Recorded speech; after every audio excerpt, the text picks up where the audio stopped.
Chapter number 5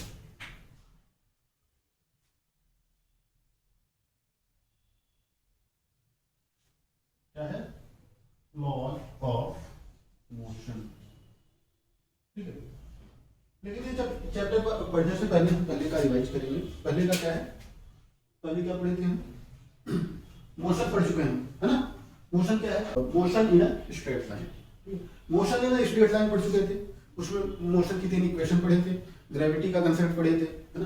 Galileo का law पढ़े थे, 8 नंबर्स का लॉ पढ़े थे, है ना? फ्री फॉल कंडीशन पढ़े थे।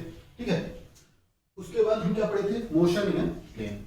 अच्छा, motion in a straight line में हम क्या पढ़े थे? Distance, displacement, speed, velocity, instantaneous velocity, average acceleration and instantaneous acceleration. ठीक है, उसके बाद हम क्या पढ़े थे? Motion in a plane. Motion in a plane में क्या था? मोशन क्या है? एक प्लेन में हो रही थी, मतलब एक्स एक्सिस और वाई एक्सिस दोनों पे एक साथ मोशन, मतलब एक्स कोऑर्डिनेट और वाई कोऑर्डिनेट किसी पार्टिकल के, है ना, दोनों एक साथ चेंज हो रहे थे। ठीक है, अच्छा, मोशन इन अ प्लेन में हम क्या पढ़े थे? एक्सेलरेशन, वेलोसिटी, ये सब पढ़े थे, है ना? Position vector, displacement. उसके बाद इसका बेस्ट एग्जांपल क्या था? Projectile motion. ठीक है, अच्छा, मोशन इन 2D के बाद क्या पढ़े थे हम? Uniform circular motion. ठीक है, uniform circular motion means motion क्या हो रही है ना?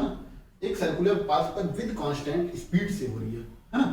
कांस्टेंट स्पीड से हो रही थी। तो यूनिफॉर्म सर्कुलर मोशन में क्या था कि due to change in direction क्या था? वेलोसिटी अलग थी स्पीड से। ठीक है, स्पीड तो कांस्टेंट थी लेकिन वेलोसिटी कांस्टेंट नहीं थी। ठीक है, due to change in velocity, है ना, ईसी, सेंट्रीपेटल एक्सेलरेशन। ठीक है ना, जो सेंटर की तरफ लगता है। ठीक है, इतना सब कुछ हम पढ़ चुके हैं। अब आगे क्या पढ़ेंगे हम? Laws of motion. Laws of motion में हमने पहले ही पढ़ाया था मोशन के समय। अच्छा, किसी ऑब्जेक्ट, मोशन क्या था? Motion is the change in position of an object in a given time. ठीक है, कोई ऑब्जेक्ट यहां से यहां तक जा रहा है, ठीक है, किसी टाइम में, तो वो मोशन में है। ठीक है, मोशन कैसे आ रही है? मोशन किस वजह से कैसे आ रही है? ठीक है, अब ये पढ़ना है। कोई ऑब्जेक्ट है, ठीक है, कोई ऑब्जेक्ट है, ठीक है, वो मोशन में है। ठीक है, मोशन कैसे आ रही है ये पढ़ना है। ठीक है, इसको तो पहले पढ़ना चाहिए था। ठीक है, पहले मोशन किसके वजह से आ रही है, उसके बाद मोशन पढ़ना चाहिए था। लेकिन जो अभी हम टॉपिक पढ़ेंगे उसमें मतलब प्राय जो है वेलोसिटी इन सब का कंसेप्ट आएगा, तो इसलिए उसको पहले पढ़िए। ठीक है, तो मोशन किस वजह से आती है किसी ऑब्जेक्ट में? ठीक है, वो फोर्स होता है। क्या होता है? फोर्स। ठीक है, किसी ऑब्जेक्ट में अगर फोर्स लगाया जाता है तभी उसके क्या है, वह एक पॉइंट से दूसरे पॉइंट पे जाता है, नहीं तो नहीं जाता है। ठीक है, इस चैप्टर में यही हमको पढ़ना है। ठीक, क्या है? अब गैलीलियो और अरिस्टोटल ने एक वो किया एक्सपेरिमेंट। इन्होंने बताया क्या कि कोई ऑब्जेक्ट है, ऑब्जेक्ट है, ठीक है, ऑब्जेक्ट है, बिना धक्का दिए वो आगे नहीं बढ़ेगी। ठीक है ना, बिना बल लगाए, बिना फोर्स अप्लाई किए वो आगे नहीं बढ़ सकती। ठीक है, अगर वो जिस स्टेट में है उसी स्टेट में रहेगी जब तक कि एक्सटर्नल फोर्स ना लगाए। ठीक है, जैसे कार चल रही है, साइकिल चल रही है, ठीक है, साइकिल चल रही है, तो जब हम उसका पेडल मारेंगे तभी तो साइकिल जाएगी। मतलब साइकिल पे जब हम फोर्स लगाएंगे, है ना, साइकिल पे जब हम फोर्स लगाएंगे तभी तो साइकिल चलेगी, ऐसे थोड़ी चलेगी। ठीक है,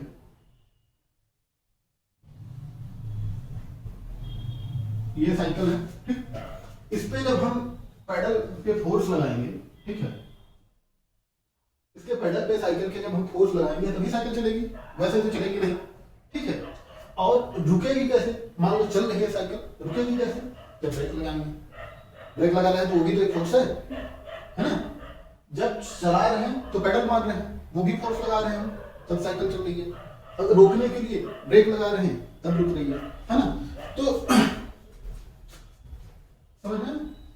तो मोशन कैसे किसी ऑब्जेक्ट में आ रही है? फोर्स की वजह से आ रही है। जब एक्सटर्नल फोर्स लगेगा तभी ऑब्जेक्ट में मोशन आएगी। ठीक है, समझ में आया ना? अच्छा, अब अरिस्टोट ने एक एक्सपेरिमेंट किया। ठीक है, उन्होंने एक्सपेरिमेंट क्या किया कि जब कोई बॉल यहाँ इंक्लाइन पे ऐसे रखा, ठीक है ना, तो अंडर ग्रेविटी ऐसे ऐसे मोशन करने लगे। ठीक है। और कोई बॉल यहाँ पे रखा, उसको चढ़ाने के लिए फोर्स लगाना पड़ा आपको, ठीक। तो उन्होंने क्या बताया, ऐसे कुछ एक्सपेरिमेंट करके उन्होंने बताया कि कोई ऑब्जेक्ट तब तक अपनी ओरिजिनल पोजीशन में रहेगी जब तक कि उस पर एक्सटर्नल फोर्स न लगाया जाए, ठीक है। जैसे कोई भी वस्तु है, अगर फोर्स लगाएंगे, है ना, तभी उसमें मोशन आएगी, ठीक। इसको जड़त्व का नियम बोलते हैं। जड़त्व मतलब law of inertia. Inertia inertia का मीनिंग क्या होता है?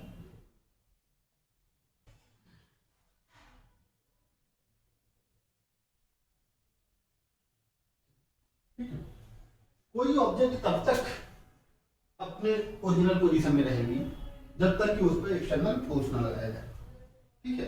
या तो वो चल रही है तो चलती रहेगी, या तो वो रुकी हुई है तो रुकी ही रहेगी, है ना, जब तक एक्सटर्नल फोर्स ना लगाया जाए, ठीक है।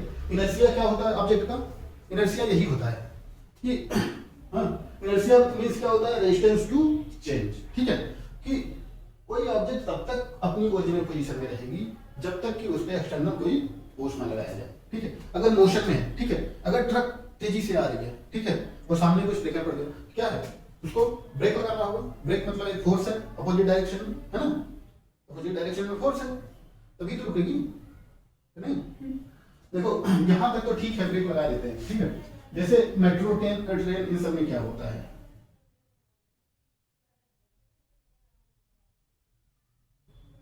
ये ट्रेन है, ठीक, ट्रेन इधर जा रही है, ठीक। तो ट्रेन में मोटर लगी होती है, ऊपर वायर लगे होते हैं ना, वायर से क्या होती है? मोटर होती है, ठीक, मोटर होती है ना,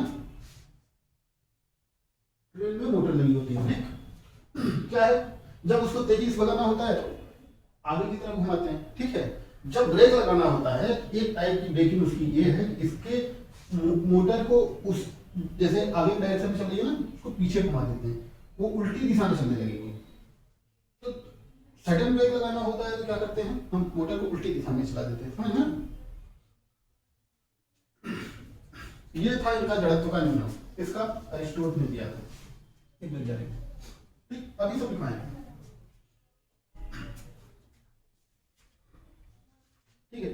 गैलीलियो और अरिस्टोटल ने कुछ एग्जांपल किए, उनको समराइज करके न्यूटन 3 नियम बनाए थे इसमें।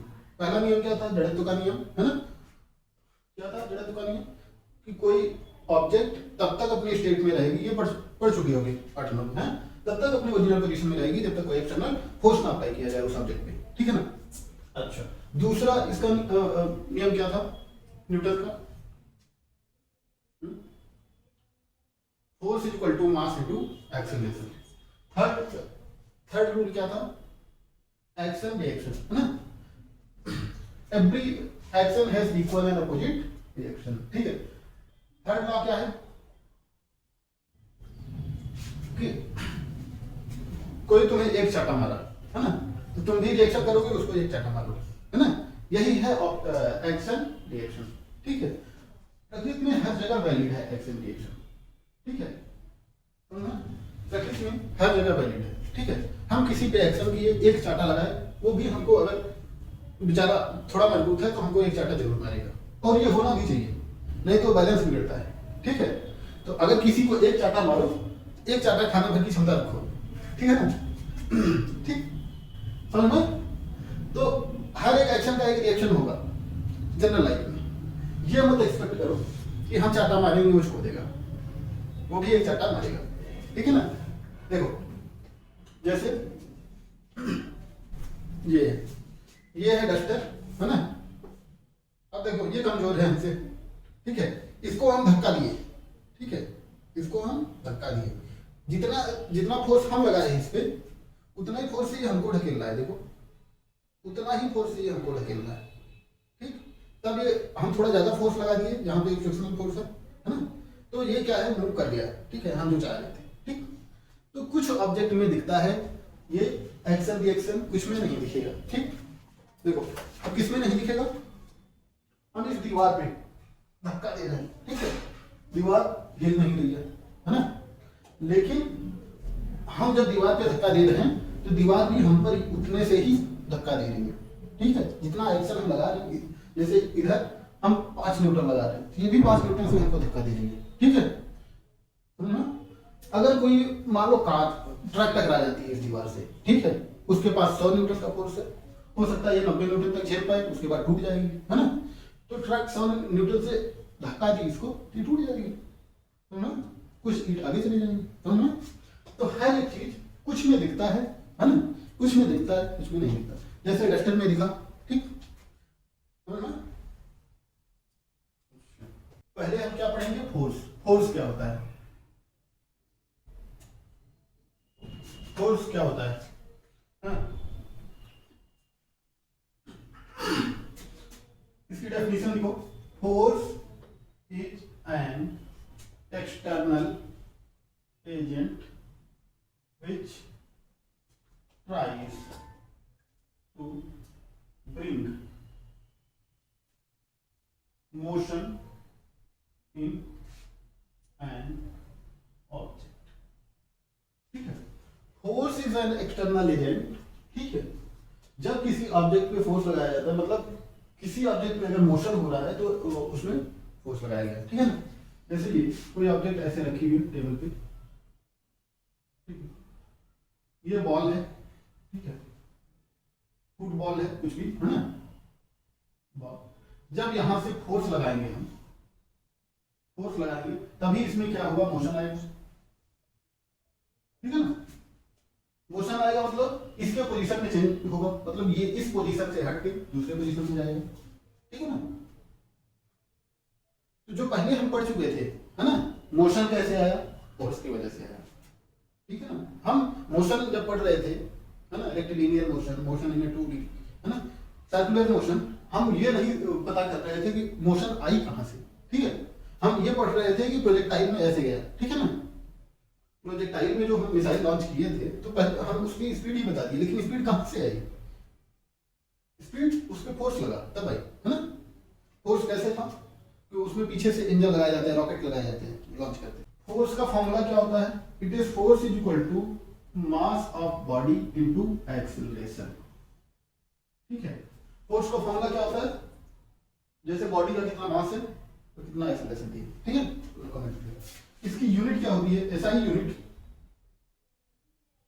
एसआई यूनिट न्यूटन होती है, ठीक। 1 newton is equal to 1 kilogram metre per second square, है। डायमेंशन क्या होगी, डायमेंशन क्या होगी, किलोग्राम की m, मीटर का l, e पावर -t, ठीक है ना। फोर्स का नेचर क्या होता है, मतलब फोर्स का काम क्या होता है, ठीक है। फोर्स का नेचर क्या होता है, नेचर क्या होता है फोर्स का, पहला क्या काम है, produce motion in an object. दूसरा काम क्या होता है इसका, स्टॉप्स एन ऑब्जेक्ट, ठीक है। कोई ऑब्जेक्ट अगर स्टॉप है ना, तो उसमें मोशन देता है, ठीक है ना, फोर्स अप्लाई करने पे मोशन आ जाता है। या कोई ऑब्जेक्ट अगर मोशन में है तो उसको क्या करती है, क्या करता है, स्टॉप करता है, रोकता है, ठीक है ना, ठीक है ना। दो मास क्या है, दो अलग ऑब्जेक्ट रखे गए हैं, मास रखे गए हैं, वो एक दूसरे को क्या करते हैं, हमेशा अट्रैक्ट करने की कोशिश करते हैं। ये क्या होता है, ग्रेविटेशनल फोर्स या गुरुत्वीय बल, ठीक है। एक ग्रेविटेशनल फोर्स हो गया, ठीक है। दो चार्ज के बीच में इलेक्ट्रिक फोर्स लगता है, ठीक, M1 M2, है ना। दो मास है तो ये एक दूसरे को क्या करेंगे, अट्रैक्ट करेंगे, अपनी तरफ खींचने की कोशिश करेंगे, है ना। ये क्या है, ग्रेविटेशनल फोर्स,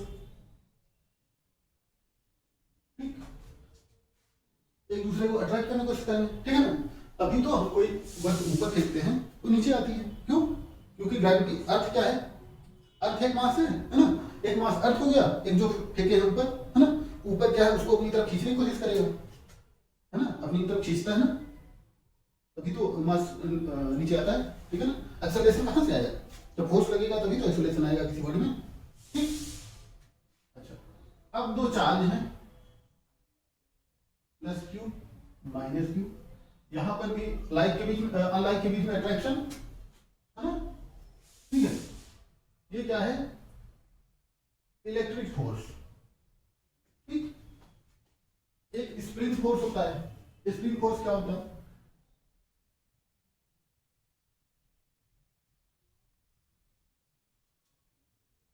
ठीक है, अगर स्प्रिंग को कंप्रेस करें तो उधर की तरफ फोर्स लगाएंगे, है ना? ठीक है, इसमें भी स्प्रिंग फोर्स होता है। ठीक है, अगर कैटेगरी में डिवाइड करें तो ये नॉन कांटेक्ट फोर्स है। अगर दूर दूर वस्तुएं हैं तब भी लगता है। ठीक है, तो ये क्या है? Non contact force, non contact. ठीक, बहुत ज्यादा जरूरत नहीं है, ये पता ही चलेगा। फिर भी ये नॉन कांटेक्ट फोर्स है, ये सब क्या है? कांटेक्ट है ना। जब इससे कोई ऑब्जेक्ट इस पर प्रेस करेगा तभी लगेगा, मतलब कांटेक्ट होगा तभी लगता है फोर्स। ठीक है ना, तो ये सब बहुत जरूरी नहीं है ना। अच्छा, अब क्या है?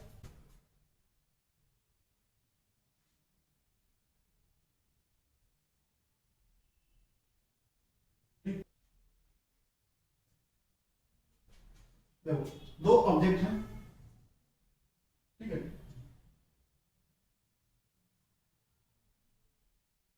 Object A and object B. अगर इस पे फोर्स ऐसे लगा है एफ, ठीक, इस पे फोर्स इधर लगा है एफ बी। ठीक है, तो क्या होगा? ये ऑब्जेक्ट यहाँ पे कांटेक्ट में है। ठीक है, ये इधर जाने की कोशिश करेगा, ये इधर आने की कोशिश करेगा। ठीक है ना, तो इस कांटेक्ट पे जो ये कांटेक्ट बन रहा है, ठीक है ना, ठीक, इस कांटेक्ट के नॉर्मल पे, है ना, इस कांटेक्ट पे नॉर्मल कैसे खींचेंगे? पहले टेंजेंट खींचेंगे, बता चुका हूं। पहले टेंजेंट खींचेंगे, फिर टेंजेंट के परपेंडिकुलर नॉर्मल खींचेंगे। ठीक है, इधर नॉर्मल डायरेक्शन में ये जो है एफ बी, इस पे इधर फोर्स लगाएगा, एफ बी वाला ब्लॉक इस पे ए पे इधर फोर्स लगाएगा, है ना, और ए वाला ब्लॉक बी पे इधर फोर्स लगाएगा। ठीक है, लेकिन नॉर्मल डायरेक्शन में ही लगाएगा। इसी को बोलते हैं नॉर्मल रिएक्शन। ठीक है ना, वैसे अभी ये बाद में भी पढ़ेंगे न्यूटन के थर्ड लॉ में, है ना, एक्शन रिएक्शन तक पढ़ेंगे। ठीक है, फिर भी यहाँ पे देखो, अगर नॉर्मल रिएक्शन क्या होता है? अगर ये ब्लॉक इसको इधर पुश कर रहा है, ये इसको इधर पुश कर रहा है, तो ये जब एक दूसरे को पुश का फोर्स लगाएंगे तो वो फोर्स किस पे लगेगा? नॉर्मल रिएक्शन की डायरेक्शन में। ठीक है, नॉर्मल रिएक्शन क्या होता है? किसी पॉइंट पे टैंजेंट ड्रॉ करेंगे, फिर उस पॉइंट पे परपेंडिकुलर ड्रॉ करेंगे, है ना, तो वो क्या हो जाएगा? नॉर्मल रिएक्शन हो जाएगा। ठीक है, तो पॉइंट कैसे हमको मिला? क्योंकि ये कांटेक्ट में है, जिस कांटेक्ट में है उसी पे फोर्स लगेगा, है ना। नॉर्मल रिएक्शन क्या होता है? If two surfaces are in contact, then, ठीक है, कांटेक्ट पॉइंट पे क्या लगेगा? नॉर्मल फोर्स लगेगा। ठीक है ना, ठीक है, then at point of contact, ठीक है, इन दोनों के बीच जो फोर्स लगेगा वो क्या है? The contact force will be along the normal to the, क्या है? इसी को नॉर्मल रिएक्शन बोलते हैं, नॉर्मल। ठीक है, इस कांटेक्ट पॉइंट के नॉर्मल डायरेक्शन में ये है टेबल। ठीक है, टेबल है। ठीक, यहाँ पे कोई बुक रखी गई है। ठीक, ये क्या है? बुक रखी गई है। ठीक, तो देखो बुक का अपना क्या होगा? मॉस होगा, और नीचे की तरफ अगर ग्रेविटेशनल एक्सेलरेशन लग रहा है तो नीचे की तरफ क्या होगा? जी, तो मास इनटू एक्सेलरेशन क्या हो जाएगा? वेट हो, वेट क्या होगा? अगर इसका मास m है ना जी। ठीक है, ये क्या है? कांटेक्ट पॉइंट है, कांटेक्ट पॉइंट है ना, ये क्या है? कांटेक्ट पॉइंट है। ठीक है, ये नीचे की तरफ इस कांटेक्ट पे क्या है? इधर नीचे की तरफ लगा रहा है इस पे फोर्स, है ना। यहाँ पे क्या लगा रहा है? नीचे की तरफ फोर्स लगा रहा है ना। तो ये क्या करेगा? टेबल इसको ऊपर की तरफ तो नहीं फोर्स लगाएगा, तब तो बैलेंस में रहेगा ना। वो एक्शन रिएक्शन बाद में पढ़ेंगे न्यूटन थर्ड लॉ, लेकिन अभी समझो कि किसी सरफेस पे कोई ऑब्जेक्ट रखा गया है ना, जैसे ये एग्जांपल दिए थे, इसको हम धक्का दे रहे हैं एफ फोर्स से, तो ये भी एफ फोर्स से हमारी तरफ धक्का दे रहा है। ठीक है ना, ठीक है, देखो ये इस पे mg फोर्स लगा के इसको एक चाटा मार रहा है। ठीक है, तो वो ये भी उसको क्या है ना, mg फोर्स लगा के ही चाटा मार रहा है, ठीक है ना, दोनों सेम फोर्स लगा रहे हैं, इसका फोर्स क्या हो जाएगा mg, mg समझ में आया ना, वेट जो फोर्स है, ठीक है, वो क्या है मेज पे नीचे की तरफ लगा रहा है, इसका कांटेक्ट क्या होगा ऊपर की तरफ एक नॉर्मल फोर्स लगाएगा, ठीक है। इसी को क्या बोलते हैं नॉर्मल रिएक्शन, नॉर्मल मतलब परपेंडिकुलर है ना, सरफेस पे पॉइंट ऑफ कांटेक्ट के परपेंडिकुलर, और रिएक्शन मतलब ये एक्शन है, एक्शन का रिएक्शन हो रहा है, ठीक है ना। ये हमको पता नहीं चलेगा लेकिन सरफेस लगा रहता है, ठीक है, जैसे मास की वजह से हम समझ लेंगे है ना, क्या है कि ये बुक है रखी है तो इस पे भार पड़ेगा टेबल पे, ठीक है ना, लेकिन हमको ये नहीं पता चलेगा कि टेबल भी उस पर फोर्स लगा रहा है, तभी वो वहां पे टिकी हुई, समझा ना। इसका क्या मतलब है, बुक टेबल को चाटा मार रहा है तो टेबल भी मार रहा है, ठीक है। अगर स्टेबल कंडीशन में है, अगर स्टेबल कंडीशन में मतलब टेबल टूटी नहीं है, स्टेबल कंडीशन में है तो क्या हो जाएगा n इक्वल टू mg हो जाएगा। ये जो नॉर्मल इधर ऊपर की तरफ टेबल लगा रहा है ना, ये नॉर्मल क्या है, normal force applied by the table on the book, ठीक है। ये नॉर्मल क्या है, ये पॉइंट ऑफ कांटेक्ट अभी पढ़े थे है ना, पॉइंट ऑफ कांटेक्ट क्या है नॉर्मल डायरेक्शन में क्या है, ये दूसरा ऑब्जेक्ट जो है ये टेबल है, ठीक है, ये बुक है, ठीक? तो जब बुक क्या है अपने वेट की वजह से इस पे फोर्स लगा रहा है, ठीक है, ये क्या है बुक के वेट के द्वारा टेबल पर अप्लाइड, ठीक है, तो ना ऐसे लिखो पहले, ये समझ में आया कि नहीं, ठीक है। जब ये स्टेबल कंडीशन में होगा, हर स्टेबल कंडीशन है ना, तो क्या हो जाएगा n इक्वल टू mg, ठीक है। ये देखो इसको ऐसे बनाएंगे, इसको भी बाद पढ़ाएंगे, अभी सिर्फ देखिए ये कॉन्टैक्ट पॉइंट है, इसको एक पॉइंट से दिखा दिए है ना, तो इस पे क्या है नीचे की तरफ फोर्स लगा है, ऊपर की तरफ, ठीक, जैसे ठीक, यहाँ पे कोई बॉल रखी गई है, ठीक, कोई बॉल रखी गई है, उसका मास कितना है कैपिटल M, ठीक है, ये कोई सरफेस है कर,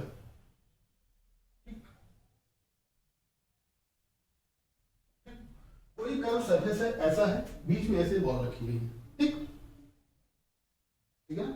तो कितने कांटेक्ट पॉइंट है, एक कांटेक्ट पॉइंट ये है ना, ये पॉइंट है कांटेक्ट P और ये कांटेक्ट पॉइंट है Q, है दो कांटेक्ट पॉइंट है, यहां पे दो नॉर्मल रिएक्शन लगेगा है ना। अब ये देखो नॉर्मल रिएक्शन किस डायरेक्शन में लगेगा, कांटेक्ट पॉइंट पे परपेंडिकुलर डायरेक्शन में, है ना। किसी भी पॉइंट पे परपेंडिकुलर तभी ड्रॉ कर सकते हैं जब उस पे टेंजेंट ड्रॉ करें, ठीक है ना। तो पहले P पे टेंजेंट ड्रॉ कर दिए है ना, अब इस टेंजेंट पे ये टेंजेंट हो गया, अब इसके परपेंडिकुलर ड्रॉ हो गया है ना। तो ये NP है NQ, ठीक है। Q पे क्या करेंगे, पहले टेंजेंट ड्रॉ करेंगे फिर परपेंडिकुलर ड्रॉ करेंगे, तभी नॉर्मल रिएक्शन मिलेगा आपको, ठीक है ना। क्या है पहले टेंजेंट ड्रॉ करेंगे फिर क्या है परपेंडिकुलर ड्रॉ करेंगे, परपेंडिकुलर की डायरेक्शन में नॉर्मल रिएक्शन फोर्स होता है, ठीक है ना, कोई दिक्कत समझ में आया। किसी भी पॉइंट पे कर्व सरफेस पे है ना, हमको नॉर्मल रिएक्शन कैसे मिलेगा या नॉर्मल ड्रॉ करना है, पहले उस पॉइंट पे टेंजेंट उस कर्व पे ड्रॉ करना होगा, फिर उस टेंजेंट पे है ना 90 डिग्री बनाते हुए परपेंडिकुलर ड्रॉ करना होगा, यहां से देखो 90 डिग्री बनाते हुए परपेंडिकुलर ड्रॉ करेंगे तब नॉर्मल आएगा है ना। तो परपेंडिकुलर नॉर्मल की डायरेक्शन में क्या नॉर्मल रिएक्शन फोर्स लगता है ना, इसका जो रिएक्शन फोर्स होगा है ना वो नॉर्मल डायरेक्शन में लगेगा, ठीक है। जैसे ये मास जो है नीचे की तरफ क्या है अपने वेट की वजह से mg फोर्स लगा है, ठीक है। तो अब ये कर्व दो पॉइंट पे फोर्स लगा रहे हैं, ठीक है, दो पॉइंट पे, इधर से नॉर्मल रिएक्शन लगा रहा है, इधर से नॉर्मल रिएक्शन लगा रहा है, ठीक ठीक है। तो जब स्टेबल कंडीशन होगी तो ये जो इनका क्यूमुलेटिव फोर्स होगा नॉर्मल रिएक्शन का इसके बराबर होगा, तब ये स्टेबल हो जाएगी, ठीक है ना।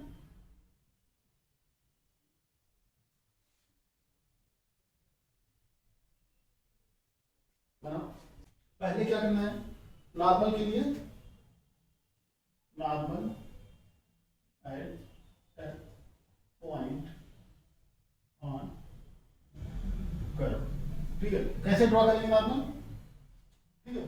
पहले क्या करना है, first draw tangent at that point on the curve, ठीक है ना। पहले क्या करना है, हमको टेंजेंट ड्रॉ करना है, उसके बाद क्या करना है, उस पे परपेंडिकुलर या normal draw, then draw perpendicular,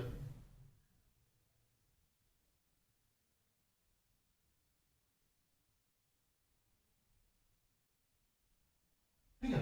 हम किसी पॉइंट पे नॉर्मल तब तक नहीं बना सकते हैं जब तक कि हमको उस पे टेंजेंट ना मिले, ठीक है ना। तो पहले ये क्या है,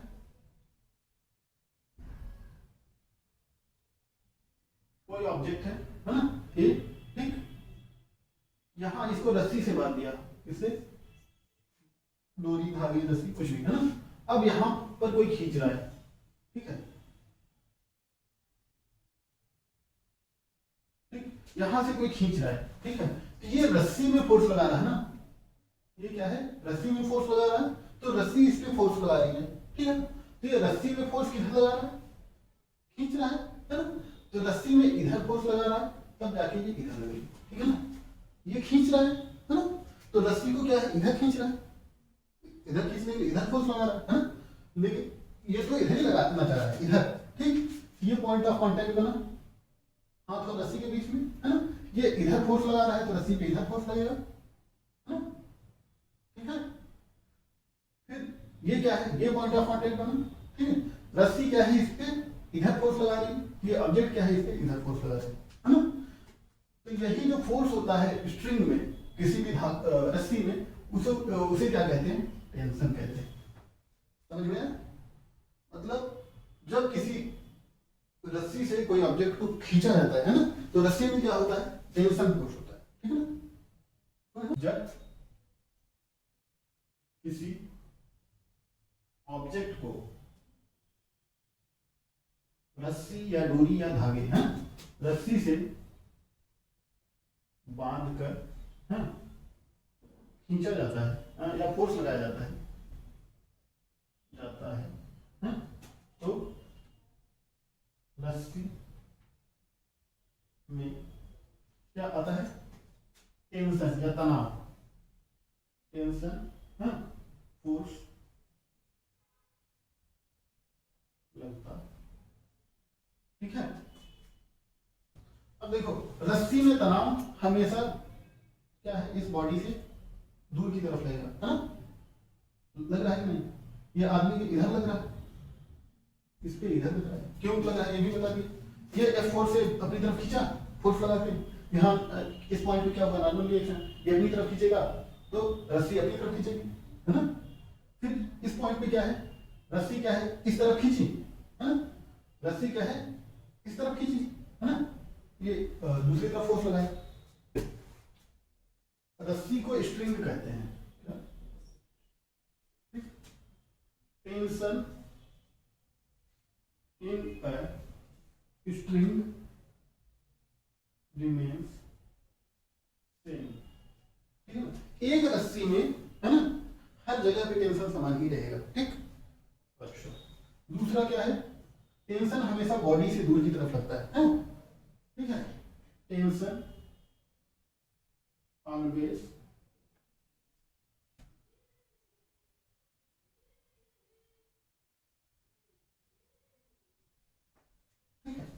किसी भी बॉडी पे जब टेंशन रस्सी से खींचा जा रहा है तो टेंशन रस्सी में जब आएगा बॉडी से दूर की तरफ ही आएगा, ठीक है ना।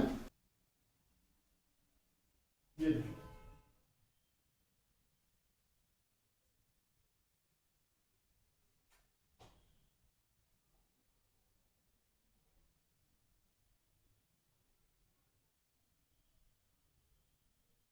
ठीक है।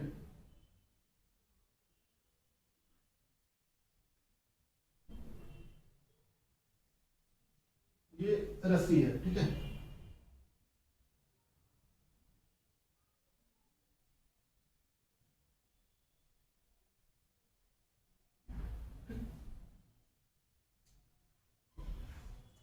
यहाँ पे कोई ऑब्जेक्ट है, ठीक है, जिसका मास m है, ठीक। और यहाँ पे कोई पकड़ के खींचा है, ठीक है, कोई पकड़ के यहाँ पे क्या लगा रहा है, फोर्स लगा रहा है, ठीक। तभी ये मास रहेगा ना, नहीं तो ये रस्सी चली जाएगी। जैसे हम कुएं से पानी निकालते थे तो एक उस पे धुरी पे निकालते थे ना, तो इसको पुल्ली कहते हैं, ठीक है। ये क्या है, पुल्ली है। कितनी पुल्लियां हैं, 3, ठीक है, पुल्ली, ठीक है, 3 पुल्ली। अब देखो इसमें क्या कॉमन है, कॉमन क्या है, स्ट्रिंग एक ही है, स्ट्रिंग एक ही है, इसलिए स्ट्रिंग में हर जगह पे टेंशन क्या होगा, एक ही होगा, ठीक है। एक ही स्ट्रिंग है, इसलिए स्ट्रिंग में हर जगह टेंशन एक ही होगा, ठीक है ना। चाहे जितनी पुल्ली लगा दें, अगर रस्सी एक ही है तो टेंशन हर एक पॉइंट पे एक ही होगा। अगर यहाँ पे टी है, यहाँ पे टी है, यहाँ पे टी है, यहाँ भी टी, ठीक है ना। अब देखो यहाँ से अगर इसको ऐसे दिखाएं तो ये मास क्या है, नीचे की तरफ अपना वेट तो आएगा ना, वेट इक्वल टू mg, नीचे की तरफ है, कोई दिक्कत नहीं। अब ये मास भी क्या है, मास स्ट्रिंग के नीचे को नीचे की तरफ खींचेगा, स्ट्रिंग क्या करेगा, उतने फोर्स लगा के ऊपर तक खींचेगा, ठीक है ना, ठीक है। वैसे भी स्ट्रिंग में जो फोर्स लगता है वो अवैध क्वांटिटी लगता है, इसके इससे दूर लगेगा ना, कोई दिक्कत नहीं, ये समझ में, ठीक। अब इस पुल्ली पे ये टेंशन कैसे लेगा, ये टेंशन क्या है, पुल्ली को नीचे की तरफ खींचने की कोशिश करेगा, ठीक है ना, ठीक है, इधर लगा, इस पुल्ली से इधर लगा, ठीक है ना, कोई दिक्कत, ठीक है। फिर ये भी इधर लगा, ठीक है ना, यहाँ पे पुल्ली पे अबे लगा, सेम टेंशन लग रहा है। फिर यहाँ पे पुल्ली पे ये पॉइंट ऑफ कांटेक्ट है, इससे अबे लगा, यहाँ पे इससे अबे इस डायरेक्शन में लगा, यहाँ पे इससे अबे इस डायरेक्शन में लगा, कोई दिक्कत। फिर यहाँ पे फोर्स लगाया गया है तो ये भी एक पॉइंट ऑफ कांटेक्ट है, इससे अबे लगा इस डायरेक्शन में, है ना, कोई दिक्कत यहाँ पे नहीं, समझ में आ रहा है। जो अभी बताया था टेंशन कैसे लगता है किसी डोरी में, अगर यहाँ से यहाँ बधा है तो ये इसको इधर खींचने की कोशिश करेगा, इसको इधर ना, समझ में, ठीक है। टेंशन अभी लिखवा देते क्या है, दूसरा पॉइंट पढ़ो, टेंशन क्या है, हमेशा बॉडी से अभी लगता है, ठीक है। अच्छा पूरे स्ट्रिंग में देखो टेंशन सेम ही है ना, टी टी है, हर पॉइंट पे देखो टेंशन हर एक पॉइंट पे सेम ही है ना, है ना, हर एक पॉइंट पे सेम है ना टेंशन, है कि नहीं। देखो इस पॉइंट पे क्या है, 2 टेंशन लग रहे हैं नीचे की तरफ, है ना, पुल्ली पे, ये पुल्ली है, पुल्ली मतलब बड़ा, 2 टेंशन नीचे की तरफ, तो इस पे जो यहाँ पे पॉइंट होगा, इस पे जो नॉर्मल रिएक्शन लगेगा N1, है ना, फर्स्ट पुल्ली है, N1 क्या होगा, 2T के बराबर होगा, है ना। अगर ये टेंशन ज्यादा होगा, ज्यादा भारी है तो 2T गिर जाएगा, जब N1 ये कम लगा पाएगा तो ये 2T गिर जाएगा, है ना। लेकिन स्टेबल कंडीशन में N1 इक्वल टू 2T, समझ आ रहा है, ठीक है। यहाँ पे ये टेंशन ऊपर की तरफ लग रहा है, तो ये जो यहाँ पे अटैच होगा तो इसका नॉर्मल रिएक्शन दूसरी दिशा में लगेगा, ठीक है, N2, कोई दिक्कत नहीं ना, समझ में। फिर यहाँ पे देखो नॉर्मल रिएक्शन बताओ, किस डायरेक्शन लगेगा, किस डायरेक्शन लगेगा, N3, है ना, पुल्ली 1 2, ठीक है, कोई दिक्कत। फोर्स क्या पढ़ेंगे, स्प्रिंग फोर्स, ये फोर्स के टाइप में पढ़ना है ना, नॉर्मल रिएक्शन फोर्स था, है ना, कॉन्टैक्ट फोर्स, स्प्रिंग फोर्स, ठीक है, टेंशन था, ठीक है ना। अच्छा देखो यहां भी क्या लगा दिया, स्प्रिंग,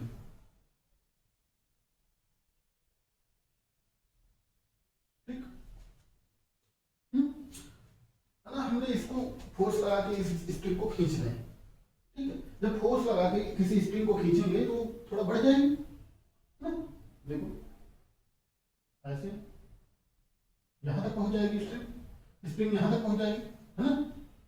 अगर फोर्स लगा के खींच रहे हैं तो कुछ डिस्टेंस बढ़ जाएगी, है ना। कितना डिस्टेंस बढ़ गई, हमने माना x डिस्टेंस बढ़ गई, ठीक है। तो ये क्या करेगी, ठीक है, ये अपनी इसको खींचने की कोशिश करेगी, ठीक है ना। जब इस पे इधर का फोर्स लगाया गया है तो इस पे रिएक्शन किधर आएगा, उल्टा, ये अपनी तरफ फोर्स लगाएगी, है ना। तो क्या है, स्प्रिंग का फोर्स क्या है, उसको हमेशा खींचने की कोशिश करेगा, है ना। तो स्प्रिंग का फोर्स क्या है, एफ स्प्रिंग इस पे क्या लगेगा, इस पॉइंट पे एफ स्प्रिंग इस लगेगा, नहीं हो ना? तो क्या हो जाएगा, स्प्रिंग का force F spring is equal to F S, है ना। स्प्रिंग इज इक्वल टू, देखो ये क्या है, डिस्टेंस के प्रोपोर्शनल होता है, ठीक है, प्रोपोर्शनल टू कितना डिस्टेंस मूव कराया गया, ठीक है। ज्यादा स्प्रिंग खींच लेंगे ज्यादा फोर्स लगाएगा, है ना। F S is equal to, एक स्प्रिंग कांस्टेंट के होता है एक्स, ये क्या है, एल लेंथ की स्प्रिंग है अनुमान, ठीक है। जब इसको इलांगेट मतलब खींचा गया, इलांगेट किया गया, है ना, एक डिस्टेंस से, तो स्प्रिंग का फोर्स क्या हो गया, के क्या है, स्प्रिंग कांस्टेंट है, के क्या है, स्प्रिंग, ठीक है। इस वाले केस में स्प्रिंग कांस्टेंट की वैल्यू दी रहेगी, इलांगेशन दिया रहेगा, फोर्स निकालना हो सकता है, ठीक। तो इस लेकिन इसकी डायरेक्शन क्या होगी, ठीक है। इलांगेशन की डायरेक्शन किधर है, एक्स की डायरेक्शन इस डायरेक्शन में, है ना, ठीक है। अगर इलांगेशन इस डायरेक्शन में हो रहा है, ठीक है, तो ये फोर्स उल्टे डायरेक्शन में रहेगा, समझ में, ठीक है। अगर इलांगेशन इस डायरेक्शन में है तो फोर्स स्प्रिंग अपनी तरफ खींचेगी ना, ठीक है। अब दूसरा केस क्या है, स्प्रिंग वाले में इस स्प्रिंग को कंप्रेस किया गया, ठीक, इस पे इधर फोर्स लगाया गया, ठीक है। देखो स्प्रिंग यहां तक थी, इतना इसको दबा दिया गया, क्या, एक्स दबा दिया, ठीक। अब ये एक्सपेंड होने की कोशिश करेगी स्प्रिंग, तो इधर क्या फोर्स लगा, फोर्स, ठीक है ना। तो देखो इलांगेशन, ठीक है, दबाया इस डायरेक्शन में जा रहा है लेकिन स्प्रिंग का फोर्स उल्टे डायरेक्शन में लग रहा है, ठीक है ना।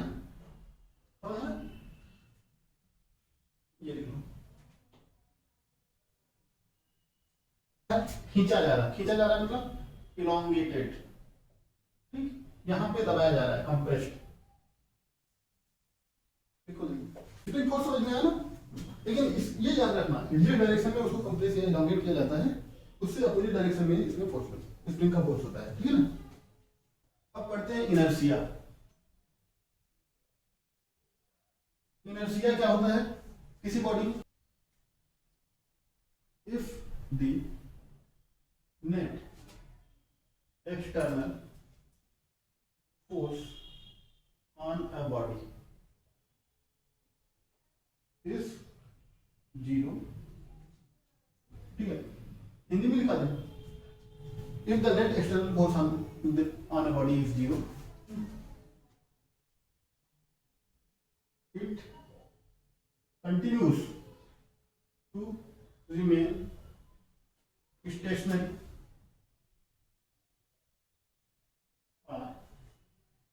continues to remain in motion, ठीक है ना। समझ में, इसका यही मतलब है कि अगर किसी बॉडी पे जब तक, ठीक है, कोई फोर्स नहीं लगाया गया तो स्थिर है तो स्थिर ही रहेगी, मोशन में है तो मोशन में ही रहेगी, ठीक है ना। समझ में, इसका मतलब क्या होता है, रेजिस्टेंस टू चेंज, ठीक है। मतलब इनर्शिया किसी ऑब्जेक्ट का क्या करता है, अपनी स्टेट में चेंज करने का विरोध करता है, ठीक है ना, ठीक है। तो पहले गैलीलियो ने, उसके बाद अरिस्टोटल ने कुछ एक्सपेरिमेंट किए बॉडीज पे और अपनी अलग अलग थ्योरी दी, ठीक है ना। तो बाद में न्यूटन ने, ठीक है, न्यूटन ने उनकी थ्योरी को लेके, है ना, 3 लॉज बनाए, वो क्या है, फिजिक्स में वैल्यू माने गए, ठीक है ना। उस सब के एक्सपेरिमेंट को मिला के क्या बना, लॉ बना दिया, ठीक। तो अब न्यूटन फर्स्ट लॉ,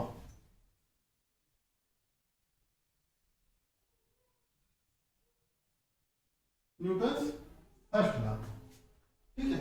न्यूटन का फर्स्ट लॉ क्या कहता है, न्यूटन का फर्स्ट लॉ क्या है, लॉ ऑफ इनर्शिया है, जड़त्व का नियम, वही जो इनर्शिया था वही है।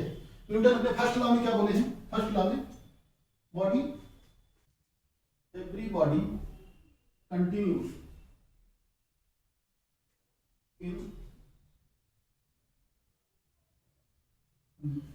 the stationary are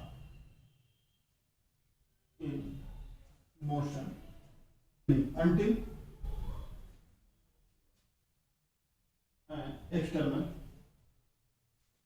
force is applied on it. ठीक है ना? किसी भी बॉडी पे अगर वो स्टेशनरी है तो स्टेशनरी ही रहेगी, है? अगर वो मोशन में है तो मोशन में ही रहेगी जब तक कि उस पर कोई फोर्स ना अप्लाई कर दिया। लॉ ऑफ इनर्शिया किसने दिया था? बाद में एरिस्टोटल ने दिया, ठीक है? उसी को कंपाइल करके इन्होंने क्या है अपना पहला लॉ बना दिया। देखो सेकंड लॉ क्या बनाया? अगर किसी बॉडी पे, इधर देखो, अगर किसी बॉडी पे एक्सटर्नल फोर्स अप्लाई कर दिया तो मोशन में आ जाएगी, है ना? मोशन में आ जाएगी मतलब उसमें मोशन आ जाएगा, है ना? वेलोसिटी आ जाएगी, डिस्प्लेसमेंट आ जाएगा, वेलोसिटी आ जाएगी, एक्सेलरेशन आ जाएगा, है ना? देखो जब किसी बॉडी में क्या है फोर्स अप्लाई कर दिया गया, है ना? फोर्स, तो ये क्या करेगी? मोशन में आ जाएगी, ठीक है? तो ये फोर्स क्या होता है? Force equal to mass into acceleration, ठीक है? देखो दूसरा नियम क्या कह रहा है? When external force is applied on a body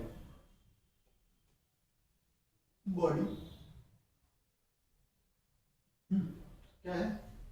tries to move, ठीक है? ठीक है, देखो एक्सेलरेशन क्या? ये फोर्स अप्लाई की है तो मास इनटू एक्सेलरेशन, है ना? अब देखो मोमेंटम क्या है? मोमेंटम क्या होता है? जब किसी बॉडी पे फोर्स अप्लाई कर रहे हैं तो वो मोशन में आ जा रहे हैं, है ना? जब किसी बॉडी पे फोर्स अप्लाई कर रहे हैं तो मोशन में आ जा रहा है, ठीक है? तो मोमेंटम क्या होता है किसी बॉडी का कि मतलब इसमें कितनी वेलोसिटी है, ठीक है? मतलब इसमें कितनी स्पीड है, कितना मोशन है किसी बॉडी में, है ना? ठीक है ना? जब इसको फोर्स अप्लाई करके फेंक दिए, है ना? तेजी से फेंकेंगे ज्यादा मोमेंटम रहेगा इसमें, है ना? धीरे से फेंकेंगे नहीं गिर जाएगा, कम मोमेंटम रहेगा, ठीक है ना?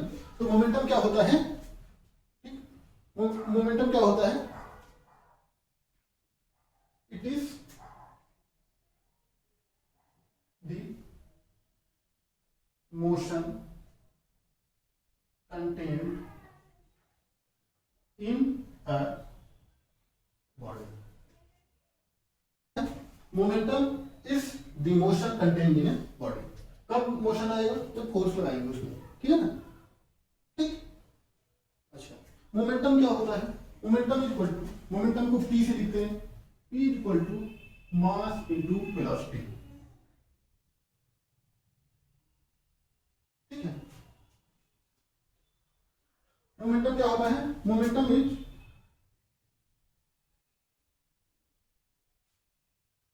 प्रोडक्ट ऑफ मास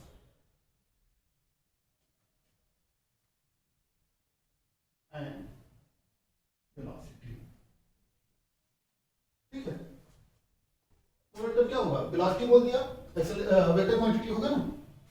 अगर ये स्केलर है, मास स्केलर है, अगर ये वेक्टर है मोमेंटम वेक्टर होगा, है ना? ये क्या होता है? वेक्टर क्वांटिटी, ठीक है? ये भी क्या होता है? अगर एक्सेलरेशन वेक्टर है, फोर्स वेक्टर होगा, है ना? ये भी वेक्टर हो गया, ठीक है ना? अच्छा अब देखो मोमेंटम की यूनिट क्या होती है? यूनिट क्या होती है मोमेंटम की? Unit kilogram metre per second, है ना? डायमेंशन क्या होगी इसकी?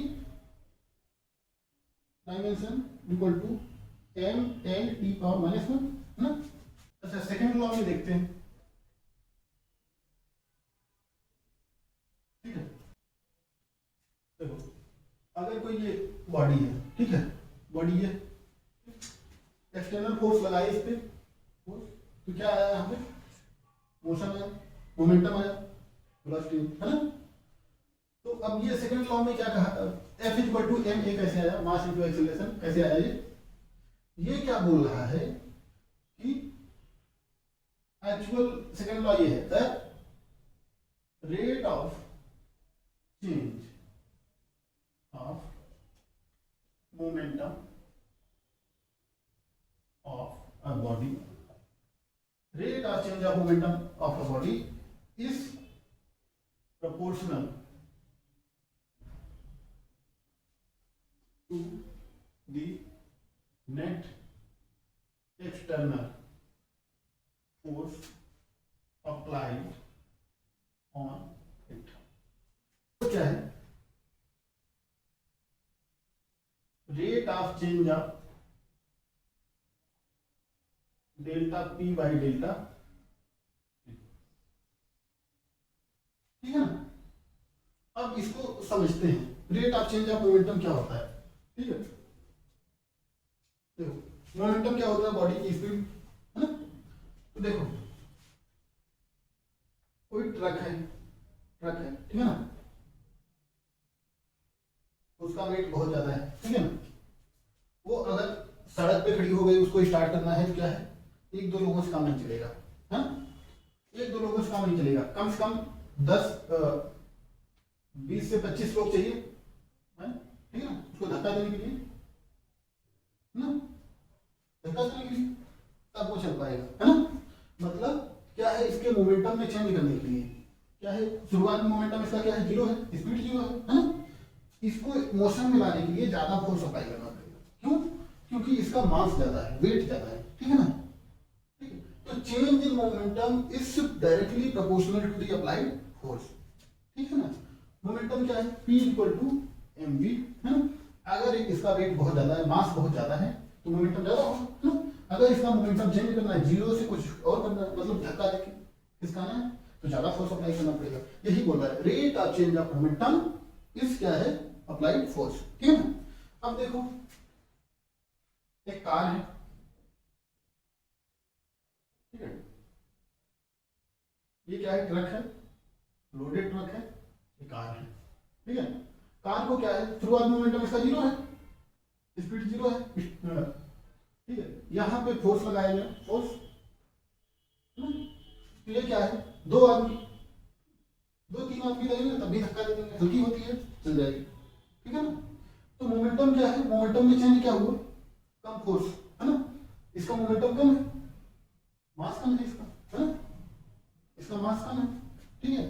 तो क्या है, कम आदमी अगर लगाओगे, कम फोर्स लगाओगे तब भी ये चल जाएगा, ठीक है। तो इसके मोमेंटम में चेंज क्या होगा, अप्लाइड फोर्स बताएगा, ठीक है ना, समझ गए। अच्छा, अगर इसको ज्यादा स्पीड से दौड़ाना है तो ज्यादा फोर्स लगाना पड़ेगा, है ना।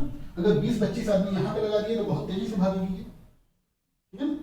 तो क्या है कि फोर्स क्या है, मोमेंटम क्या हो गया, F proportional to mass delta v, ठीक है ना।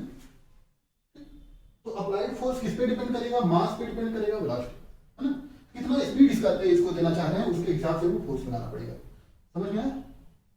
मोमेंटम क्या बताया साहब, P equal to m into v, ठीक है, समझ ना। देखो अगर ट्रक मान लो खूब तेजी से है, ठीक है, अगर उसका टक्कर हुआ बहुत ज्यादा डैमेज करता है, क्यों, क्योंकि उसका मोमेंटम ज्यादा है, उसका मास ज्यादा है, इस वजह से उसका मोमेंटम ज्यादा है, m इंटू v, ठीक है।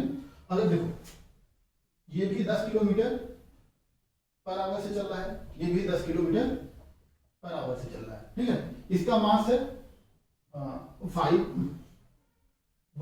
ग्राम किलोग्राम, है ना, 1 टन, और इसका मास है 200, ठीक है। इसमें मोमेंटम कितना होगा, momentum equal to P equal to mv 1000 into 10 to the power 4, है ना, ठीक। और इसमें क्या है momentum 200 into 10 2 into 10 to the power 3, बहुत डिफरेंस है, ठीक है। तो ये जाकर कहीं अगर टकराएगी, हो सकता है पेड़ ही गिरा दे, ठीक है ना, खुद तो टूटे ही पेड़ भी गिरा दे, ठीक है ना। क्योंकि क्यों ऐसा क्यों हो रहा है, क्योंकि इसमें ज्यादा मोमेंटम है, ठीक है ना, इसमें ज्यादा मोमेंटम है। अगर जब ये रुकेगी, है ना, तो जो जिस चीज से टकरा रही है उसको इसको रोकने के लिए ज्यादा फोर्स लगाना पड़ेगा। अगर उसके पास इतना फोर्स कार्बन रिएक्शन नहीं है, ये उसको तोड़ देगी, है ना। लेकिन ये क्या है, जब किसी पेड़ से टकराएगी ये खुद टूट जाएगी, इसके पास उतना मोमेंटम ही नहीं है पेड़ को गिरा सके, समझ में आया ना। तो क्या इसका क्या मतलब है कि rate of change of momentum, अगर इसका मोमेंटम इतना है, जब पेड़ से टकरा रही है तो इसका मोमेंटम जीरो हो जाएगा, रुकना पड़ेगा इसको, है ना। तो rate of change of momentum कितना हो गया, delta P equal to 10 to the power 4 minus zero, है ना। Rate of change of momentum वही क्या है, फोर्स बताता है। इसका मतलब इसमें ज्यादा फोर्स रहा होगा, है ना। लोग बोलते हैं ना कार बहुत ट्रक बहुत स्पीड से है, पूरा घर ही गिरा दी, तोड़ दी, समझ ना। क्रिकेट खेलते समय, क्रिकेट खेलते समय, ठीक है, अगर कोई कैच कर रहा है, ठीक है, तो क्रिकेटर कैच करते हैं तो लगता है बड़े आराम से कैच ले लिया, लेकिन हमको लेना होता है तो हमको बहुत चोट आ जाती है, कभी कभी बहुत चोट आ जाती है, हंसला हो जाता है ना, या कहीं लग जाता है हमको में। तो क्रिकेटर कैसे लेता है, उसकी प्रैक्टिस है, उसको पता है, देखो बॉल ऐसे आई, ऐसे ऐसे, तो ऐसे खींचता है, कैच को ऐसे खींचता है ना, बॉल को पकड़ के ऐसे खींचता है, बॉल को, इसको मिटा दे,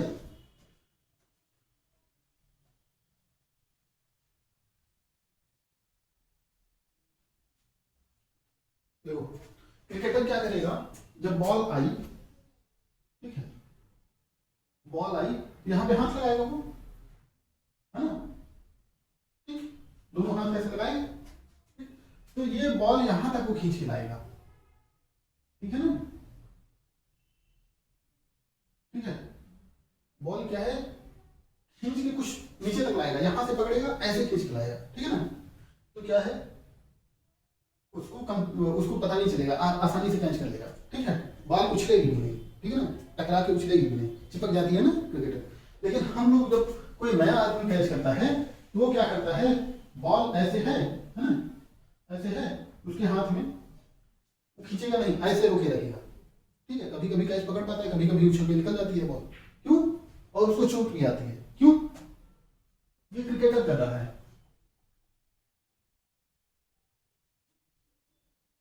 ये मतलब नया है, कोई आम आदमी है ना, आम आदमी, मतलब मान लीजिए केजरीवाल कर रहे हैं,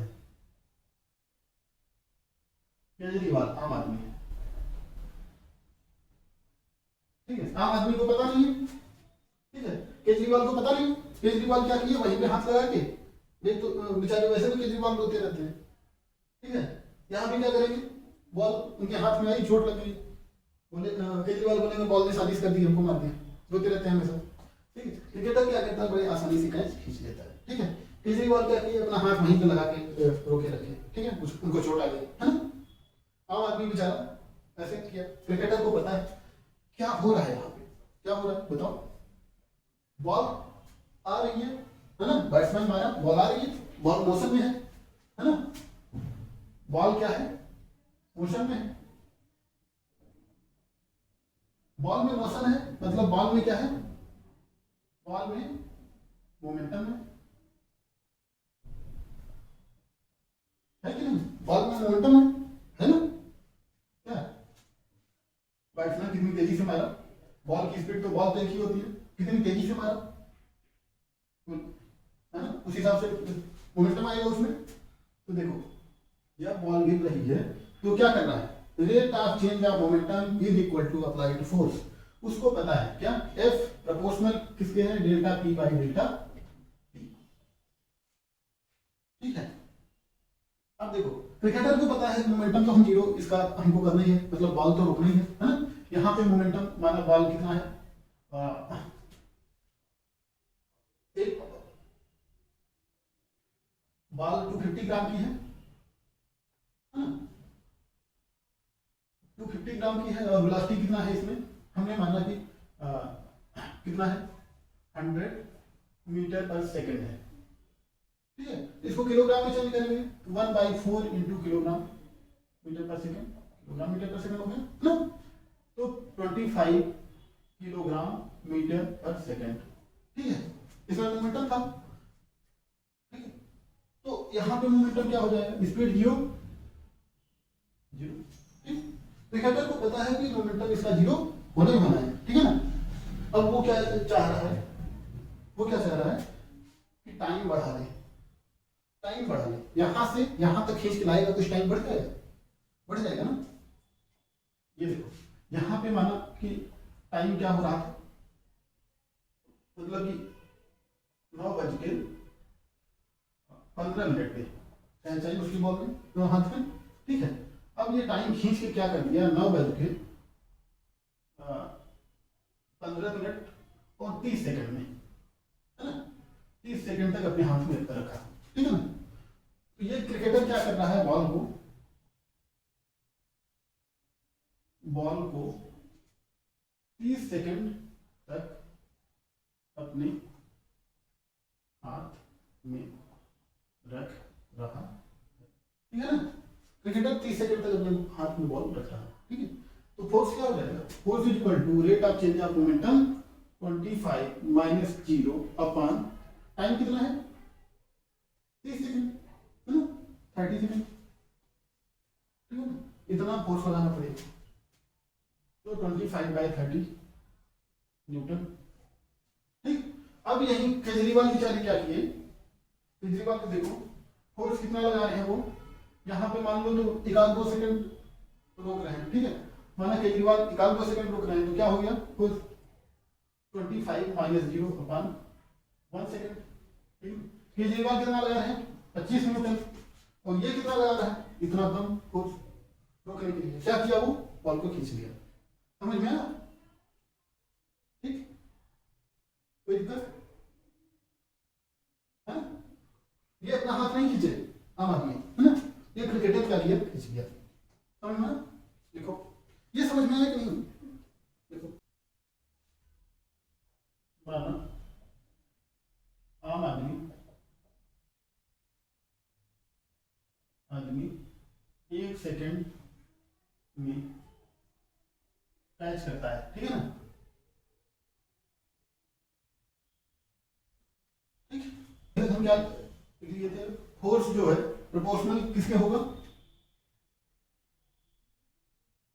change in momentum, rate of change in of momentum, ठीक है ना। तो ना अब हम क्या मान रहे हैं, फॉर वेरी स्मॉल टाइम, ठीक है ना, आम आदमी के लिए। ये तो किसके लिए था, ये तो क्रिकेटर के लिए था, है ना, वो 30 सेकंड ले लिया अपने हाथ में। अब आम आदमी क्या किए थे, वो तो तुरंत ही हाथ अपना खिसकाए ही नहीं, है ना। तो अब for very small interval of time, है, तो डेल्टा टी टेंडिंग टूवर्ड्स 0, ठीक है। डेल्टा टी क्या है, टेंडिंग टूवर्ड्स 0 हम मान लिए, है ना। तो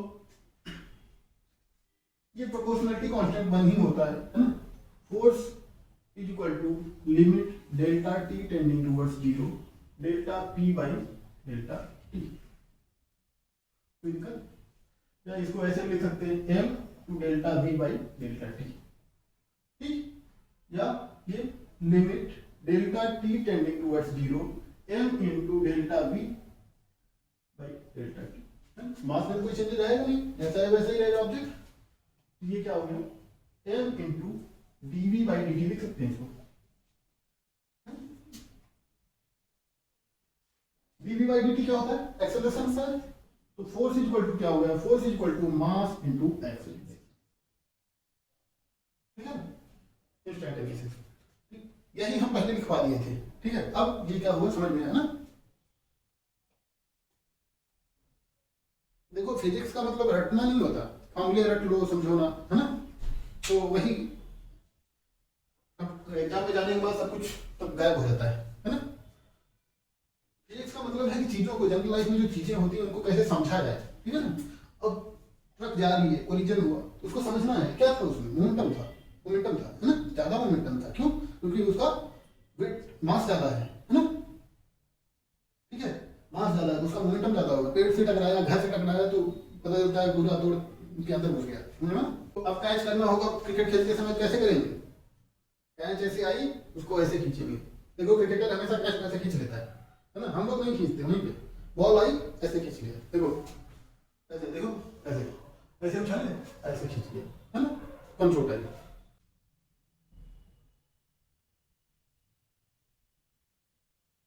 एक बुलेट है, गोली, ठीक है, जहां से फायर की जाती है गन से, और ये क्या है, वुड है, ठीक है, यहाँ पे टकराती है गोली, ठीक है, और ये रुकने से पहले के बीच में मोमेंटम ज्यादा है, मतलब कुछ डिस्टेंस छेद करती हुई अंदर जाके तो फंस जाती है, ठीक है ना। जैसे कोई गोली मारता है किसी को, है ना, तो बॉडी में क्या होता है, वो पार नहीं होती गोली, वो क्या जाती है, जाके अंदर फंस जाती है, ठीक है। तो उसमें पॉइजन होता है, गोली में क्या होता है, पॉइजन, है ना, वो किल करता है लोगों को। गोली नहीं किल करती, वो तो अंदर जाती है, रुक जाती है, फंस जाती है ना, उसमें वो पॉइजन होता है उसमें, वो बॉडी में किल करता है, ठीक है ना। तो देखो ये क्या है, वुडन ब्लॉक है, ये 60 सेंटीमीटर तक अंदर घुस गई, ठीक है ना। बुलेट का मास कितना है, मास 0.0 है। इसको कितने स्पीड से फायर किया गया, 90 मीटर पर सेकंड की स्पीड से फायर किया गया, ठीक है। तो बुलेट को रोकने के लिए ब्लॉक कितना फोर्स लगाएगा रेजिस्टिव, ये निकालना है, ठीक है। ये समझ में आएगा ना। इसमें मोमेंटम था, ज्यादा मोमेंटम था, गोली तो हल्की है लेकिन उसको स्पीड बहुत ज्यादा दे दी गई, 90 मीटर पर सेकंड, ठीक है ना। तो क्या हुआ, वो अंदर तक घुस गया, इतना फाड़ दिया ब्लॉक को, तब रुका है, ठीक है ना। तो यहाँ पे उसकी स्पीड क्या थी, 90 मीटर पर सेकंड, ठीक है, और यहाँ पे 0 हो गई, कोई दिक्कत। यहाँ पे मोमेंटम क्या था, m/v, यहाँ पे मोमेंटम 0, ठीक है ना, ठीक। अब क्या हुआ, ये डिस्टेंस दिया हुआ है, ये वेलोसिटी इनिशियल और फाइनल है ना, एक्सेलरेशन पता चल रहा है कैसे, कौन सा equation, third equation, v square equal to u square plus 2as, है ना। फाइनल वेलोसिटी क्या है, 0 है, इनिशियल क्या है 90 होल स्क्वायर है, प्लस 2a इंटू s कितना है, सेंटीमीटर में, जिसको मीटर में करेंगे 0.6 हो जाएगा, हो जाएगा कि नहीं, ठीक है ना, 90 मीटर पर सेकंड, ठीक है। अब देखो यहां से इसको इधर लाएं तो 0.6 इंटू 2 1.2 हो गया, into a equal to 90 into 90, है ना, माइनस के साथ है, कोई दिक्कत। अब a equal to minus 90 into 90 upon 1.2, है ना। तो अगर इसको निकालेंगे तो कितना आ जाएगा,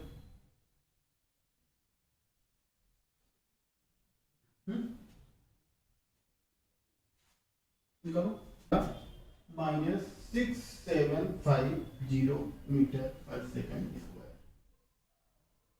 एक्चुअली ये माइनस एक्सेलरेशन क्या होता है, रिटार्डेशन है, मतलब ये गोली पे कितना रिटार्डेशन कितना लगाएगा रुकने के लिए, ठीक है। देखो अब resistive force applied by the block, wooden block, क्या होगा, F is equal to m into a, है ना। रेजिस्टिव ये दे दिया गया है तो माइनस हटा देंगे, है ना, रेजिस्टिव हम निकाल ही रहे हैं, रुकने वाला फोर्स, है ना, 0.04 इंटू 6750 किलोग्राम मीटर पर सेकंड स्क्वायर, है ना। अब देखो मल्टीप्लाई करेंगे, दोनों मल्टीप्लाई करो, देखो 0 हो गया, 4 5 20, 28 32, 24 27 ना, 2 डिजिट पे पॉइंट लगाएंगे तो न्यूटन। फोर्स कितना हो गया, रेजिस्टिव फोर्स कितना हो गया, 270 न्यूटन। इतना ज्यादा फोर्स लगाएगा, है ना, इतना ज्यादा वुडन ब्लॉक फोर्स लगाएगा, तब जाके वो रुक पाएगा। मोशन की इक्वेशन दिया है, y equal to ut plus 1/2 gt square. किसी पार्टिकल के मोशन का इक्वेशन दिया गया है, पार्टिकल का मास कितना है, मास इक्वल टू m है, ठीक है। तो फोर्स बताना है, फोर्स कितना रहेगा, मोशन की इक्वेशन दिया y equal to ut plus solution ut plus half gt square, ठीक है। ये क्या है, डिस्प्लेसमेंट है, डिस्प्लेसमेंट को डेरिवेट करेंगे क्या आएगा, velocity, velocity equal to dy by dt, तो d by dt ना ut plus half gt square, है ना। तो डेरिवेट कर दिया तो एक t चला गया, है ना, फिर ये 1/2 इंटू 2 gt हो गया, हुआ कि नहीं। तो ये क्या हो गया, u प्लस gt, वेलोसिटी हो गया। वेलोसिटी पता था हमको, u प्लस gt होता है, पता नहीं, पता था। अब देखो फिर इसको डेरिवेट कर दिया, dv by dt क्या हो गया, एक्सेलरेशन। एक्सेलरेशन अगर हमको पता चल रहा है, मास से मल्टीप्लाई करके फोर्स निकाल लेंगे, v by dt u plus gt, you का क्या है, कांस्टेंट है, तो कैंसिल से 0 हो जाएगा, है ना। पी का 1 हो जाएगा, इसका 0, है ना। ए इक्वल टू जी, ठीक है। Force equal to mass into acceleration, ठीक है। तो एम जी फोर्स लगेगा, ठीक। इम्पल्स,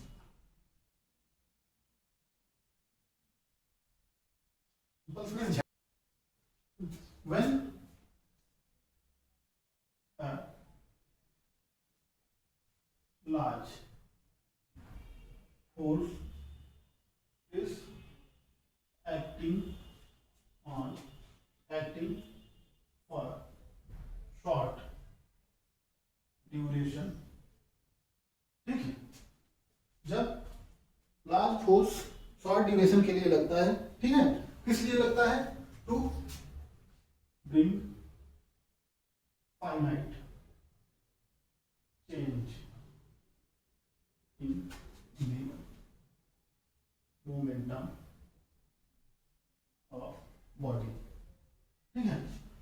तो इसको क्या कहते हैं, इंपल्सिव फोर्स, ठीक है, क्योंकि इंपल्सिव फोर्स या इंपल्स, ठीक, और ठीक है, इंपल्स, ठीक है।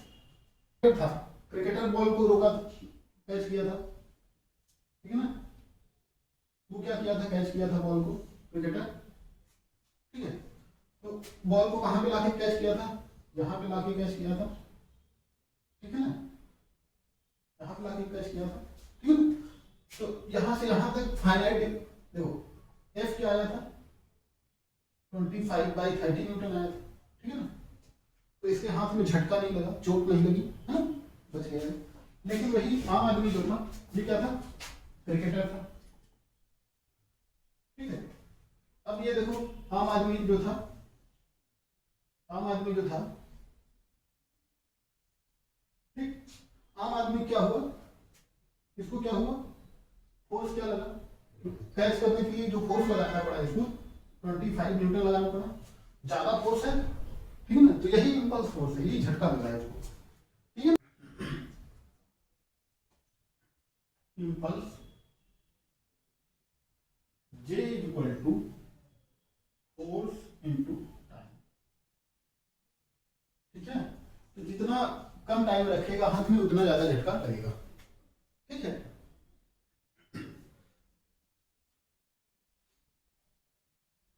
चलो फोर्स क्या था, delta P by delta t, है ना। Force into time, f into delta T equal to delta P, ठीक है। J equal to F into delta t, force into time, time में चेंज हुआ ना, जैसे आम आदमी का 1 सेकेंड था, है ना, 1 सेकेंड कैच ले लिया, 32 सेकेंड लगाया हाथ में रखने के लिए, तो ये क्या है, इक्वल टू डेल्टा पी।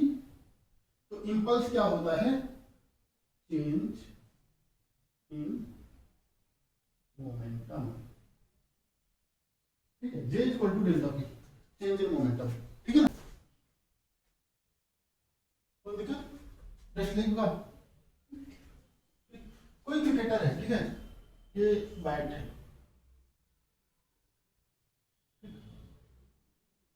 ठीक, ये बैट है, ठीक, ये क्या हुआ, इधर कोई बॉल आया, कोई बॉल इधर आई, है ना, यहां से मारा, फिर इसी डायरेक्शन में उतनी ही स्पीड से मार दिया, बॉलर इधर बॉल फेंका यू से, है ना, यू से ही वो उसको वापस मार दिया, ठीक है।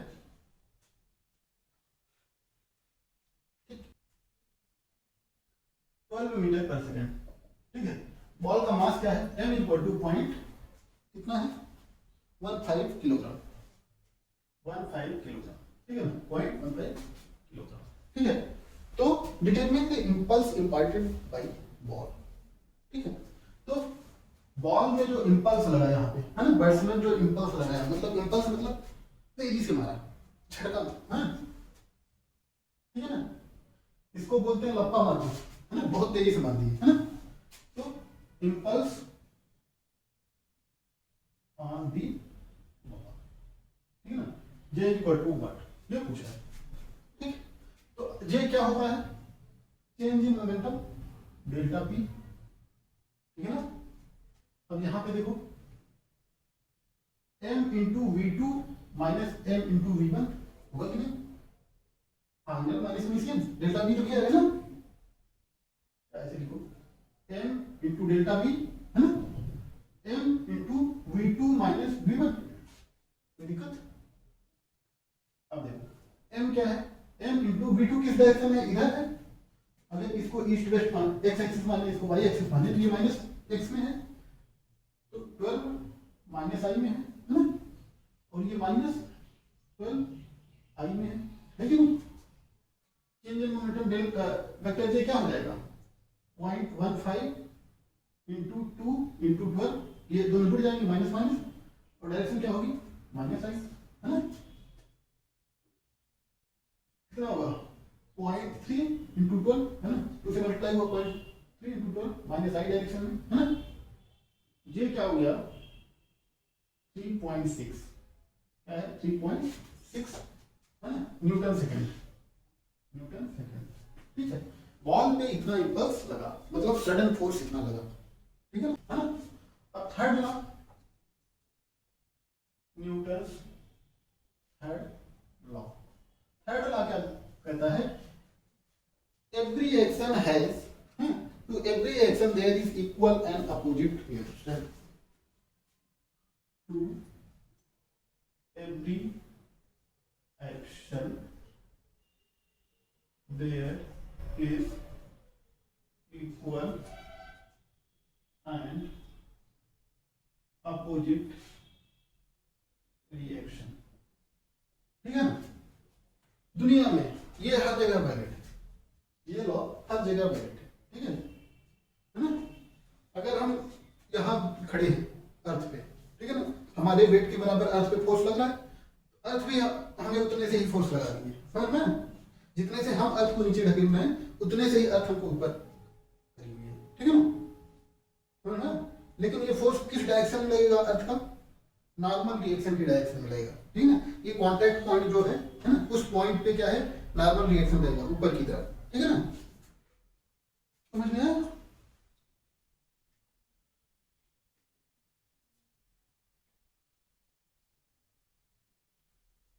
देखो इधर टेबल, टेबल पे क्या है बुक रखी गई है, ये क्या है टेबल है, ठीक है ना, टेबल, ये बुक रखी गई है, ठीक है, ठीक, ये क्या है टेबल पे बुक, ठीक। अब बुक का वेट है कुछ, बुक में मास है कोई, है ना, मास की वजह से वो टेबल पे क्या है फोर्स नीचे की तरफ लगा रही है, मतलब टेबल को दबा रही है ना, ठीक है। ये फोर्स कहाँ पे लगेगा, यहाँ पे लगेगा कॉन्टैक्ट पॉइंट पे, ठीक है ना। कॉन्टैक्ट पॉइंट पे ये फोर्स क्या है, टेबल को नीचे की तरफ लग रहा है, वेट इक्वल टू mg, है ना, ठीक है। अब टेबल भी यहाँ इस कॉन्टैक्ट पॉइंट से ऊपर की तरफ इस पे फोर्स लगा रही है, जो पहले समझाया था। To every action there is equal and opposite reaction, ठीक है। ये mg से नीचे की तरफ लगाया टेबल पे बुक, है ना, तो बुक को भी टेबल उतने से ही ऊपर लगाया, है ना। लिखो ये लिखो टेबल पर रखी हुई बुक, है ना, टेबल पर नीचे डायरेक्शन में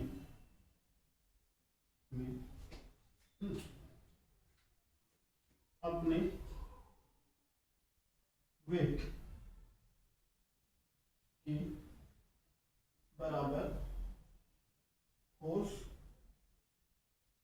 लगा रही है, ठीक है ना, ठीक है। तो टेबल भी बुक पर उतना ही फोर्स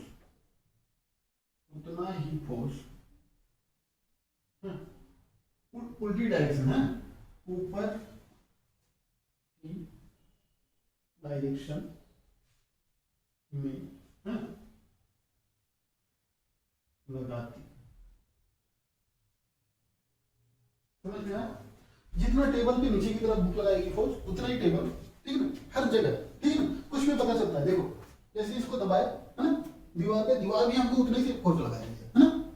जैसे स्प्रिंग को दबाए, स्प्रिंग में पता चल जाएगा, स्प्रिंग को दबाए, है ना, स्प्रिंग दब गई, लेकिन स्प्रिंग उतना ही से फोर्स लगा रही है। ठीक, यहाँ पे देखो, ये नीचे की तरफ लगा रहा है, ऊपर की तरफ, है ना, equal and opposite direction, opposite, ठीक है, डायरेक्शन, ठीक है ना। ये इसको क्या बोलते हैं? Normal reaction. एम क्या है? नॉर्मल रिएक्शन बाय टेबल, ठीक है ना। नॉर्मल रिएक्शन क्यों बोलते हैं? नॉर्मल मतलब पॉइंट ऑफ कांटेक्ट से परपेंडिकुलर। इसका मतलब क्या है?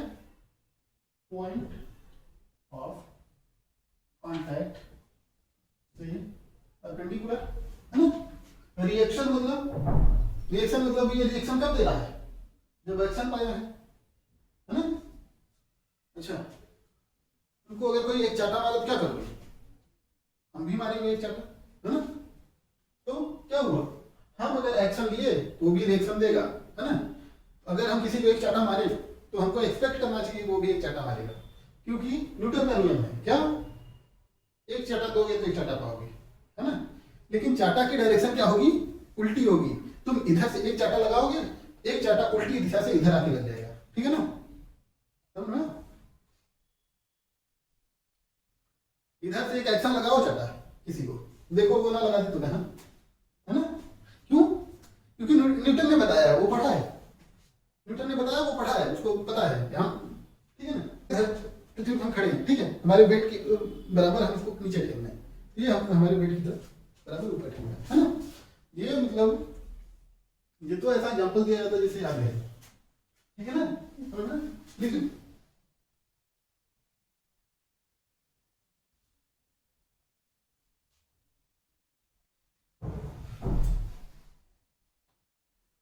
Conservation of momentum,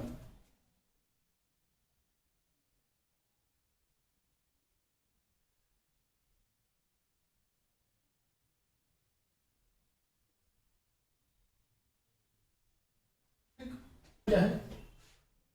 in an isolated system the total momentum of the interacting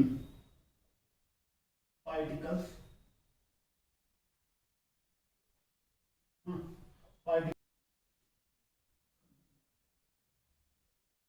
ठीक है। देखो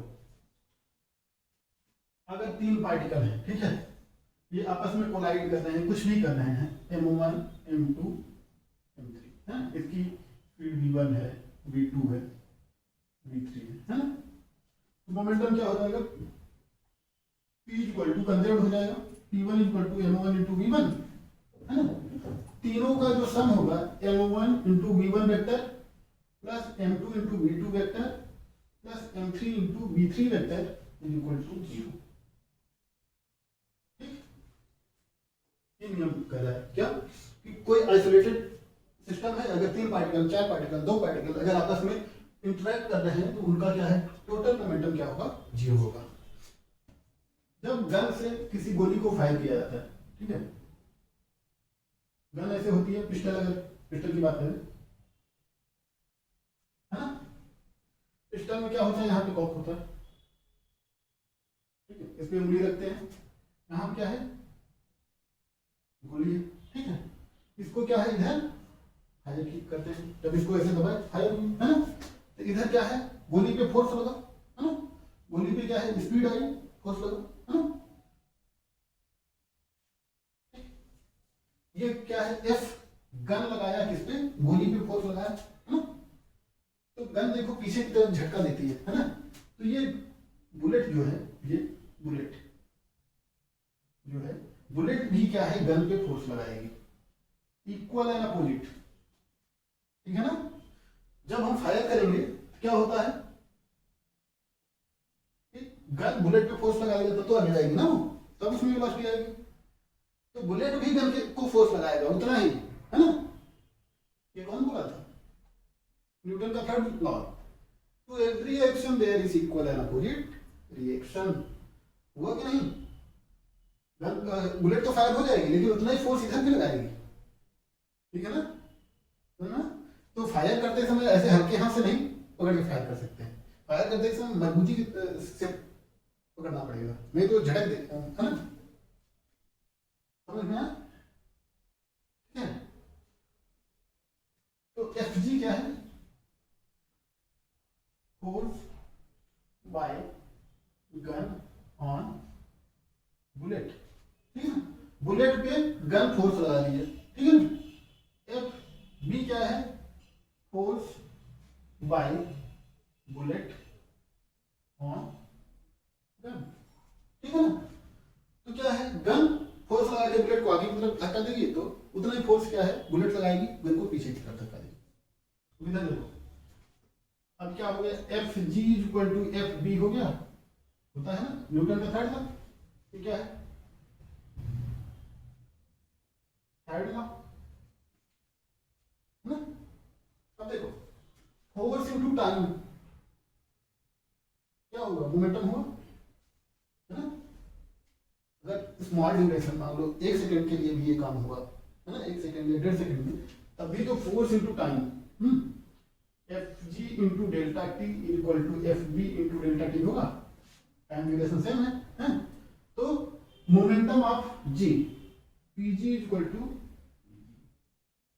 हुआ, ठीक है।